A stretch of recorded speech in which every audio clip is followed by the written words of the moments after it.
Good afternoon. It is time for an update about our Aprilaire whole house dehumidifier. This thing has been running for 2 months. We're going to talk about the good, the bad, and future changes that we need to make. This is the Aprilaire E080 whole house dehumidifier. I installed this myself about 2 months ago. I made a video about it. I will put a link to that video in the description. I spent about $2,000 total installing this unit. That includes the unit, the ductwork, some 2x4s you see here, the drain pan, and I had to put an outlet in and a few other things. If you haven't seen my other videos, we live in a spray foamed house and we live in Georgia. So we have problems with high humidity, especially in the warmer weather when it rains. So far this unit, the last 2 months, it's been working pretty good. It's not perfect. We'll get into that more as we get into the video. Let's talk about some good things about this Aprilaire whole house dehumidifier. The things that I like about it. It actually works. It is dehumidifying the air. The biggest problem we had with the high humidity in our house was when you take a shower and you hang up your wet towel, the towels would never dry. Or if you wash clothes in the washing machine and you hang up your wet clothes, they would take 2 or 3 days to get dry. Eventually the clothes or the towels, they would smell sour. They would not smell fresh and clean. It seems like that problem has been fixed. Now the towels or the clothes, they dry within the next day, or I don't know, 6 to 12 hours. They don't smell sour anymore. Another thing I like about this is that it is extremely quiet. It is not running right now, but I'm sitting right here next to it in the attic, and when it is running, you can barely hear it. Up here on the second floor of my house, there are 2 bedrooms behind me, and you definitely cannot hear this thing running in those bedrooms. Another thing I like about it is that it seems to be very energy efficient. I don't think it adds anything to the power bill, or if it does, very little to the power bill. The last 2 months, I have not noticed any significant increase in my power bill with this thing running. Now we're going to talk about a few bad things or problems or issues or some future changes that I need to make. Now these are not necessarily because of this unit having a defect or not being a good unit. It's really more about my install job or the way my house is designed and built. The main problem that I'm having with this dehumidifier is that I think it does not run long enough. I think it may be oversized for my house. This is the E080. It's an 80 pint per day. The smaller unit, I think there's only one unit smaller than this. It is the E070. It's 70 pints per day. The E070, I believe, is just made for crawl spaces. And when you step up to this E080, it's supposed to be more energy efficient and more quiet. And that is why I went with this unit. Plus, we're not in a crawl space, we're in the attic. Right now, I'm just using the control panel that is mounted on the unit. So this thing turns on once every hour, and it will sample the air for 3 minutes. And then if the air is humid above what the set point is, like right now, my set point is 45% humidity. So when this thing samples the air, if it's above 45%, it will click on and it will run, it will dehumidify. Once it gets down to 45, it will shut off. And it does not come on again for another hour. That's a problem in my house. I'm in Georgia. It's the middle of May. If it rains and it's 80 degrees, the humidity in my house can climb very fast. So first of all, I need this thing to come on more than once an hour. I really need it to come on like every 30 minutes or every 20 minutes maybe. I plan to solve that, hopefully, by installing a separate control panel downstairs on the main floor.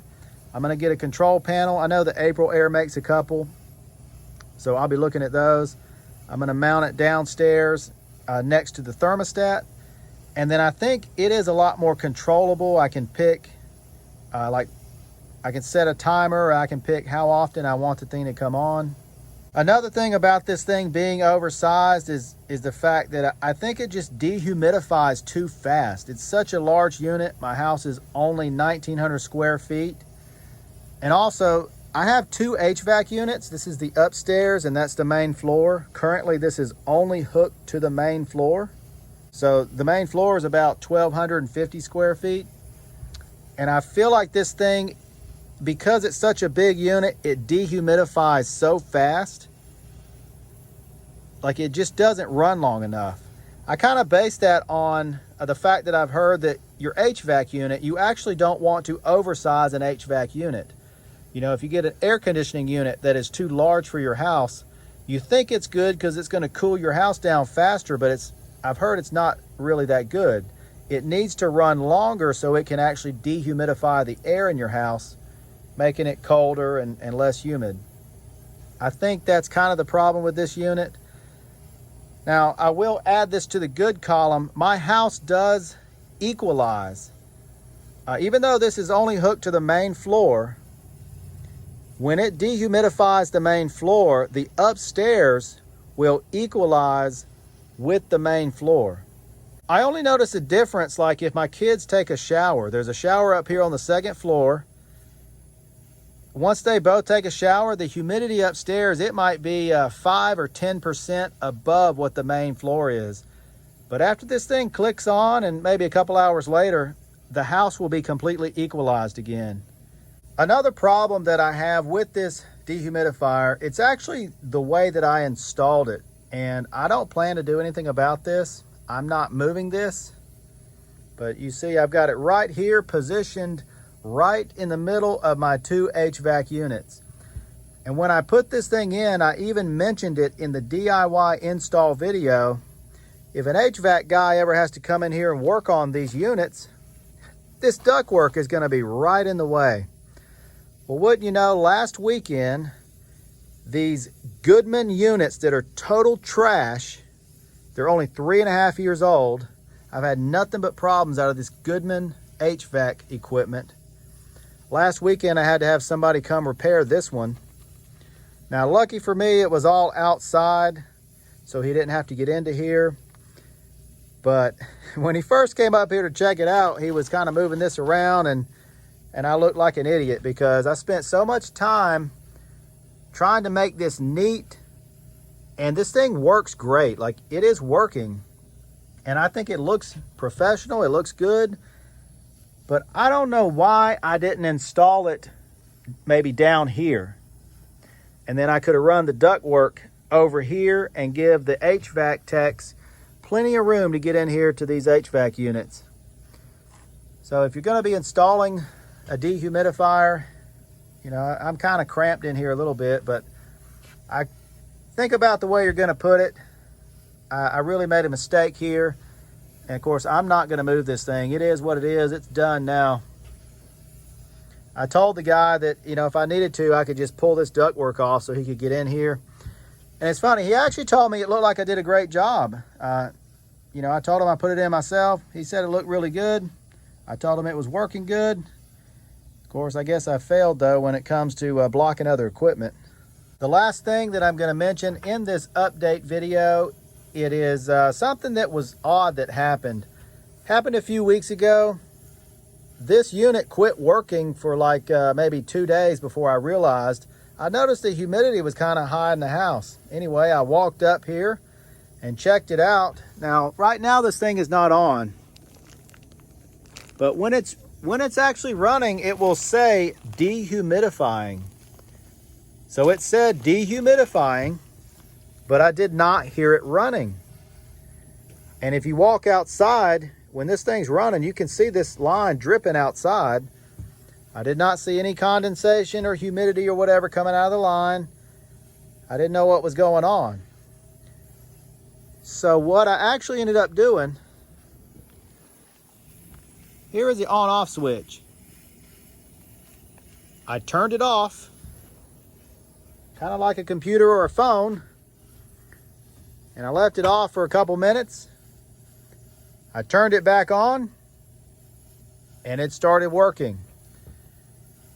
Now that's the only problem I've had that is related to the actual product. I don't know what happened. Now, if you read the owner's manual, there are several error codes that will pop up for different things. There was no error code. So I don't know if it had been running a lot, if something like in the control panel, is there some kind of thermal shut off or something overheated maybe? And simply by turning it off for a couple minutes, I turned it back on. I mean, it's been working great ever since. I haven't had any other issues. That's probably been, I don't know, maybe 3 weeks ago. I was just about to wrap up this video and the dehumidifier just clicked on. So let me turn the camera around and see if I can pick up how loud it is. This thing has been on for just a couple minutes. It's showing 54% humidity. Okay, and it says dehumidifying. Just a minute ago it said air sampling. Once it switches from air sampling to dehumidifying, I can actually hear the compressor kick on. It's very quiet. This HVAC unit here is running, so you may hear a little noise from this unit, but the dehumidifier is extremely quiet. It's already jumped down from 54% to 51, 49.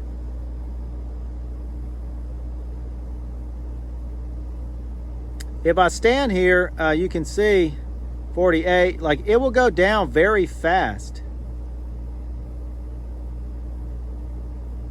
I think it's dehumidifying too fast. This thing is still running behind me. It'll probably kick off any minute now because it drops the humidity so fast. And my house on average is around 50% humidity. I've got this thing set to 45%, but it does not get my house to 45%. I think, as I explained earlier, because, well, I have this thing set so low, so it will bring the house down to around 50%. It's complicated, it's hard to explain, but this thing, it dehumidifies so fast, it's too big, or it's the way that I've got the ductwork set up, or whatever's going on with it. I mean, we're comfortable. It's a better living situation. I'm happy with the unit. It is working. I've got a few modifications to make, like adding the new controller in. I'll be making more videos about some of the modifications I do to this thing. But on average, we're around 50% humidity. That can change. You know, it's anywhere from like 45 to 55. If a couple weeks ago it got pretty cold at night, we were down to like maybe 45%. During the day, it could get up to like 55%. I think 50% humidity in this house is a pretty good place to be. That's way better than it used to be. I mean, before I installed this a couple months ago, we would be up around 60 or 70% humidity. It was just miserable in the house. I think at night it's a lot better. We're not getting stuffy noses. I think my wife and my kids' allergies seem to be a little bit better with the lower humidity. That's going to wrap it up for this update video. I've got more videos coming out soon. If you made it this far, thanks for watching. I'll see you soon.